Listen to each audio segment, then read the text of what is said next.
Welcome to From Dorms to Desks, job hunting tips for those early in their careers, a podcast brought to you by College Recruiter job search site, which believes that every student and recent grad deserves a great career, and hosted by Work Defined. Join our AI co-hosts as they dive into tips, tricks, and insights that will help you land your next part-time, seasonal, internship, or entry-level job. Let's get your career started. Welcome back to the Deep Dive. We are jumping right into it today because it is a very specific, very stressful time of year. It absolutely is. I mean, it's early 2026. And if you are a college student or, the parent of one, you know what season this is. Oh, yeah. It is officially offer season. Yes. That special time where the panic goes from, will I ever get a job, to, oh, no, I have to actually pick one. And the inbox is just pinging, right? Yeah. The offers start to come in. And we have to just pause for a second and say congratulations. Seriously. It's a huge deal. We've been looking at the labor market for the first quarter of 2026, and just getting an offer, that's not a small thing right now. Not at all. It's a massive win. The market is, let's just call it cautious. Companies are not handing internships out like they used to. Teams are leaner, post-AI efficiency boom. So if you have an offer, let alone multiple offers, that's a luxury. But, and this is really the core of our deep dive today, that luxury comes with this paralysis. You get that initial excitement, I got the job, and then maybe 20 minutes later, the anxiety hits. The cold sweat starts. Yeah, because you realize you have to choose. And from what we're seeing in our sources, the stakes this summer are, higher than they've been in years. Why is that? It's really a fundamental shift in what an internship is now.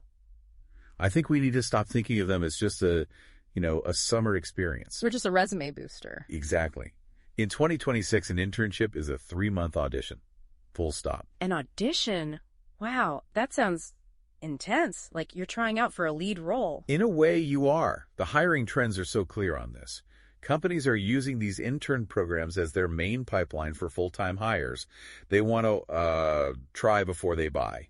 So if you pick the wrong audition, you're not just risking a boring summer. No. You're risking your entire post-graduation plan. Meaning if you don't get that return offer, you're just back to square one in the fall. Precisely. You're walking into senior year with nothing lined up, competing in a tight market, while your friends who picked the right internship are already celebrating with a signed contract. That is a terrifying thought. So the problem is really messy comparison, right? It's never apples to apples. Never. It's more like apples to oranges to, a power drill. Right. You're looking at offer A in a big city, great pay, flashy name, but you're fully remote. Then there's offer B, it's in a smaller town, pays way less, kind of a boring industry. But the team seems incredible. How do you even weigh that? Mm-hmm. Most people just go with their gut or, whichever company sent the better hoodie. I am so guilty of that. A high-quality hoodie can be very persuasive. And that's exactly what we need to avoid. You can't base a career-defining decision on vibes. You need a system. You have to strip out the emotion and look at the facts. And that system is this decision matrix you mentioned. The decision matrix. Okay, let me push back for a second, because my instinct, and I think a lot of people's instinct, is to just do a pro-con list.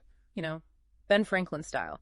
Why isn't that good enough anymore? It's a great question. And the pro-con list is, it's dead. For a decision this complex, anyway. Dead. The flaw isn't the list, it's the bullet points. The bullet points. Think about it. On a piece of paper, every bullet point takes up the same visual space. So let's say a pro for offer A is free lunch. Okay, a nice perk. And a con for offer B requires moving 2,000 miles away. On the list, those two things look like they have equal weight. Right. They look like they cancel each other out. One pro, one con. But they absolutely do not cancel each other out. One is a sandwich, the other is a massive life upheaval. The list creates a false equivalency. A matrix fixes that because it forces you to assign weight. It turns those feelings into actual data. Okay, I'm sold. We're moving from feelings to math. So if we're building this matrix, what are the criteria? What are the rows in our spreadsheet? We've looked at all the analysis for the 2026 market, and it really boils down to 5 absolute priorities. All right, let's do it. Criterion number 1, the most important thing. Conversion probability. We call it the end game. Meaning the probability they convert you from an intern into a full-time employee? Correct. This is the one most students ignore. You have to be brave enough to ask the recruiter directly, what percentage of last year's interns received full-time offers? Ooh, that feels bold. Can you really just ask that? You have to, Because here's the trap. You get an offer from some big flashy company. They hire 200 interns. It looks amazing on social media. But maybe they only have the budget to hire, say, 10 of them. So that's a 5% conversion rate. That's not an internship. That's a reality show. It's the Hunger Games. You're fighting 199 other people. Now compare that to a boring logistics company that hires 20 interns and keeps 18. That's a 90% conversion rate. That boring company is so much more valuable. You have to know if you're walking into a classroom or an arena. I like that. Okay, criteria number 2. Let's talk money. Financial viability. Exactly. Viability, not just salary. There's a huge trap here. Gross salary versus net reality. Oh, I know this one. You see, like $45 an hour and your eyes just light up. 45 an hour sounds incredible. But if that job's in San Francisco or New York, you have to do the math. The rent for a short-term summer lease is insane. Taxes, food. You might actually lose money. You're paying to work there, essentially. Right. Whereas a job for, say, $28 an hour in Columbus, Ohio. Doesn't sound as glamorous. No, but you could actually walk away with $5,000 in the bank at the end of the summer. It's not what you make, it's what you keep. A hard lesson. Okay, criterion number 3. This one feels very 2026. Skill acquisition versus AI exposure. This is critical. You have to look at the daily tasks in the job description. What's a red flag? Because interns always do some grunt work. Broad line changing. If the description is full of things like data entry, summarizing meetings, organizing files, you need to run. Run away. Really? Yes, because an AI agent is already doing that, or it will be next year. If you spend your summer getting really good at a skill that's about to be automated, you're learning to be a blacksmith after the Model T came out. So what should you look for instead? I don't know about you, but I don't know very many people that are hopeful about the world of work. And I'd like to change that. My name's Marcus Mossberger, and I started the Hope at Work podcast, where you'll find 2 things. Number 1, really interesting guests. And number 2, innovative ideas about the future of work. Check it out. You want human-centric skills. Project management, client communication, navigating conflict between 2 teams. Messy stuff. Embrace the mess. Yes. You want skills that make you hireable anywhere, not just at that one company. Makes sense. Okay, criterion 4. Mentorship and visibility, which gets us to the remote versus hybrid debate. Right. I'm going to take a strong stance here. For an intern in 2026, a fully remote internship is often a trap. A trap? Whoa. But students love the idea of remote work. It's comfortable, I get it. But you can't learn a company's culture through a Zoom screen. You can't learn by osmosis sitting alone in your apartment. You mean like overhearing how a senior person handles a crisis on the phone? Exactly. Or meeting people in the break room. When you're remote, you're just a box on a screen. You're a task completer. When it comes time to give out full-time offers, you're at a massive disadvantage if they've never actually met you. Visibility is currency. You have to be seen. You have to be seen. Okay, final one. Criterion number 5. Brand value. The big logo on the resume. This feels like the one everyone chases. It is. And it still matters. But it's the least important of the 5. Really? Less important? Yes. Look, it's a great safety net. If you don't get the return offer, having a big name helps you get the next interview. But it should not outweigh the actual day-to-day experience. So don't take a job fetching coffee at a huge brand over a job where you're actually leading a project at a smaller one. Never. The brand gets you the interview, but the skills get you the job. Okay, so we have our 5 rows: conversion, money, skills, mentorship, and brand. Now, the math. How do we score this? This is the key. We assign weights. We use a simple multiplier, times 3 for critical, times 2 for high importance, and times 1 for medium. And this depends on the person, right? Absolutely. So let's create a persona. Let's call her the practical junior. She has student loans. She needs a job right after graduation. Okay. For her, financial viability is in by 3, a deal breaker. Right. And conversion probability is also in by 3. She needs that offer. Non-negotiable. Skills and mentorship are probably by 2. Important, but security comes first. Exactly. And brand value. For the practical junior, that's a 9-1. Nice to have, but not essential. Got it. So we have the weights, then we just score each offer on a scale of 1 to 5. Yep. 5 is excellent, 1 is terrible. So a 5 for conversion is they hire 90% of interns. A 1 for money is unpaid internship in an expensive city. Okay, let's run a case study. The classic showdown: sexy tech giant versus boring Midwest company. Let's do it. Offer A is tech giant core. Fully remote, high salary, famous brand. All your friends will be impressed. Offer B is steady Midwest insurance. In office, lower pay, and it's insurance. My immediate gut reaction is I want the tech giant job. I want the hoodie. Of course. But let's see what the math says for our practical junior. First, conversion. Tech giant overhired. They're cutting back. Their offer rate is low. Let's give them a raw score of 2. Okay, a 2.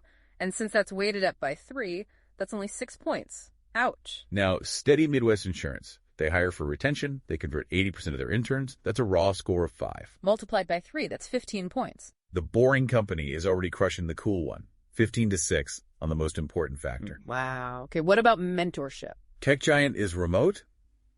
You're just a name on a screen. Score of 2. Midwest Insurance, you're in the office 3 days a week with a senior manager. Score of 5. And mentorship isn't by 2 weight. So that's 4 points for the tech giant and 10 for the insurance company.